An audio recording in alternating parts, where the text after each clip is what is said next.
Esta mañana me da mucho gusto saludar a Mikel Arriola.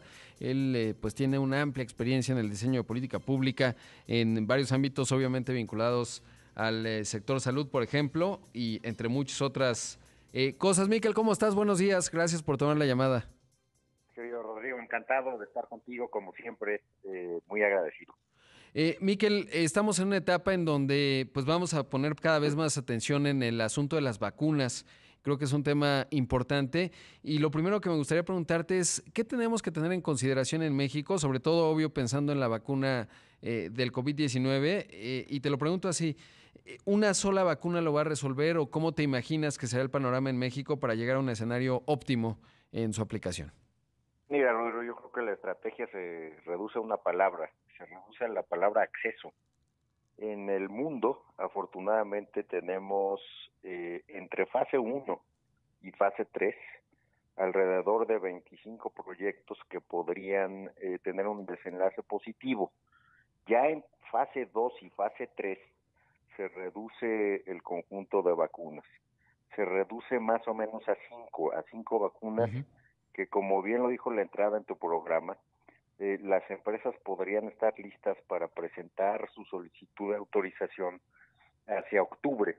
Entonces podríamos tener en todo caso autorizaciones de alguna de las cinco o de más de una de las cinco hacia el mes de noviembre. Entonces, lo que va a pasar es que vas a tener una competencia de todos los países por el acceso, empezando por los países que están desarrollando la vacuna en su territorio y con sus inversiones. Entonces, México lo que tiene que hacer es buscar que tenga acceso a cuotas de esa vacuna.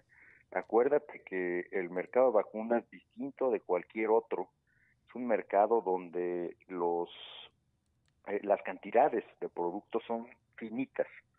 El mundo puede hacer una cantidad finita de vacunas y la demanda siempre excede a ese número finito de vacunas. Entonces lo que hay que hacer, como lo ha hecho México en el pasado, con un programa de vacunación muy robusto desde los años 60, pues lo que tiene que hacer es asegurarse un lugar en esas cinco o en esas más de una, entre una y cinco, que se puedan autorizar para uso emergente de aquí al mes de noviembre y de ahí empezar a seguir entrando a las que vayan aprobándose en el 2021. En el 2021 ya esas 25 pues van a poder tener resultados de fase 2 y luego entrar en la fase 3 con estudios con miles de personas con representación de varias razas. Entonces, se han dado además buenos pasos en ese sentido para que México pueda tener algo de aquí a que termine el año.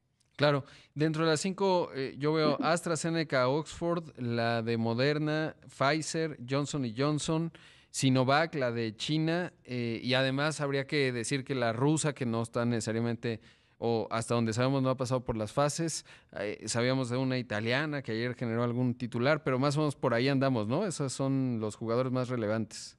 Sí, completamente de acuerdo, subrayando que, por ejemplo, los casos de Rusia y de China, pues lo que tendríamos que ver sería una aprobación de una autoridad, ya sea la Agencia Europea de Medicamentos o la FDA. ¿Por qué? Porque siendo autorizadas por estas agencias, pues podrían tener ya un uso internacional. Va a ser difícil que con pocos datos de fase 3 y con pocos datos de, digamos, publicaciones serias en materia de ciencia, se pueda tener confianza en alguna vacuna que autorice una agencia sanitaria que no tenga un nivel internacional reconocido.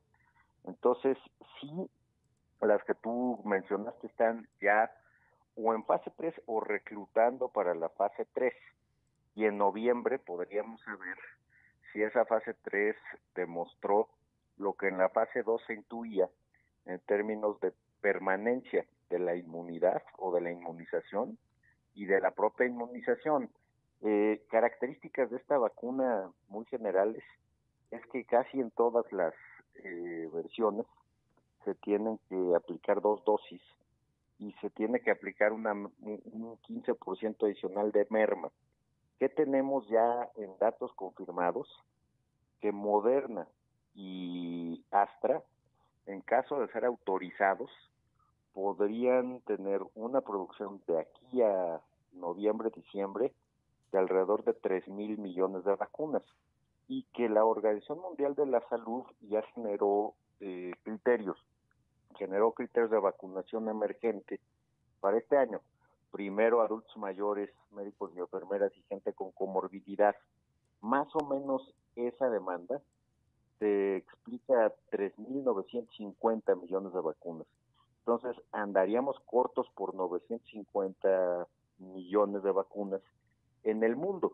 Entonces, de ese tamaño son los volúmenes para irle calculando. México ha hecho dos cosas muy, muy relevantes. Primero, a través de Gavi, que es el mecanismo de adquisición y distribución de vacunas de la OMS, aseguró ya alrededor de 25 millones de vacunas de la de AstraZeneca, pero además anunció un mecanismo que me parece interesantísimo de producción del antígeno en Argentina y envasado de esa misma vacuna de Astra para tener alrededor de 150 millones de dosis más o menos así esas fechas. Ojo, todos sí se confirman en fase 3 los hallazgos de la fase 2. Claro, esto es clave. Y con este volumen que, digamos, si avanza en la fase 3 y todo sale muy bien, ya se podría atender, digamos, con la estrategia que mencionas, es decir, a población vulnerable, con comorbilidades, etcétera. O sea, digamos, ya podríamos pensar que México en esa primera etapa estaríamos más o menos cubiertos.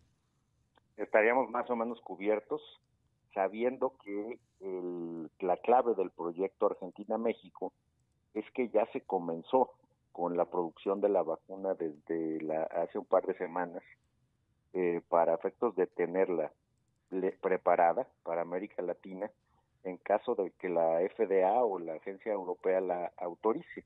Entonces, todavía no están ciertos los volúmenes para México, todavía no está determinado el nivel de acceso que va a tener México respecto de los demás países de América Latina para esa vacuna, pero estoy seguro que va a llevar mano, porque el envasado se va a hacer en la planta de Leomonte en México. Entonces nosotros necesitaríamos alrededor de 68 millones de vacunas, conforme al criterio de la OMS, de 2 dosis por persona más 15% de merma, para poder cubrir nuestra primera necesidad y entrar a un 2021 donde la capacidad de la farma pues va a generar más autorizaciones de otros proyectos, muy concentradamente la de Johnson Johnson, la de Pfizer, la de Sanofi, que va un poco más atrasada en fases, pero ahí estaríamos viendo las vacunas con 3 características: aprobadas por agencias de primer nivel, con estudios clínicos fase 2 o fase 3 muy representativos, y tercero, con una capacidad de producción en masa, pues probada por muchos años para efectos de inmunizar pues a todos los que tengan que ser inmunizados, ya con criterios de mucho más alcance y más agresividad. Miquel, desde la visibilidad que tienes, ¿por qué haberlo hecho, digamos, en el acuerdo junto con Argentina? ¿No había en México la capacidad o por qué un laboratorio en Argentina? Digo, está bien, ¿no? Pero me llamó la atención. Es bien relevante lo que preguntas, Rodrigo, porque las vacunas tienen 2 fases en su manufactura. Primero, la generación del antígeno, que es la sustancia activa, donde en México solamente hay una planta, y es de Sanofi, que está en Ocoyoacac, que se usa para hacer influenza. No hay más. Entonces, en Argentina se encontró la capacidad de producción del antígeno, y afortunadamente el laboratorio Leomont pues tiene una planta que tiene capacidad de envasar. Entonces, el envasado es un mecanismo pues donde con el antígeno se le da pureza a la vacuna, se le aplican coadyuvantes y ya se tiene una vacuna preparada. Entonces, no es trivial tener una una planta de antígeno. No, para tener una planta de antígeno nueva nos hubiéramos tardado 2 años y medio en lo regulatorio, además de la construcción. Entonces creo que se combinan dos cosas bien relevantes en América Latina, de un proceso de manufactura que Desgraciadamente hoy solamente se concentra en elaboración del antígeno en países desarrollados, industrializados, ya sea Estados Unidos o Europa, y en envasado básicamente India y China.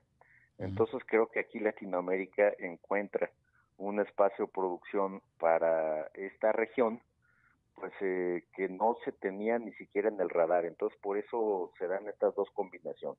Qué interesante. Miquel, desafortunadamente se me acaba el tiempo, pero te buscaré pronto porque pues tienes mucho conocimiento muy específico, muy útil y consideraciones que tenemos que tener en cuenta y muy visibles. Te agradezco mucho, como siempre te mando un gran abrazo. Gran abrazo, querido Rodrigo. Muy buen día. Buen día. Ahí escuchamos a Miquel Arreola, pues ya le decía, con una amplia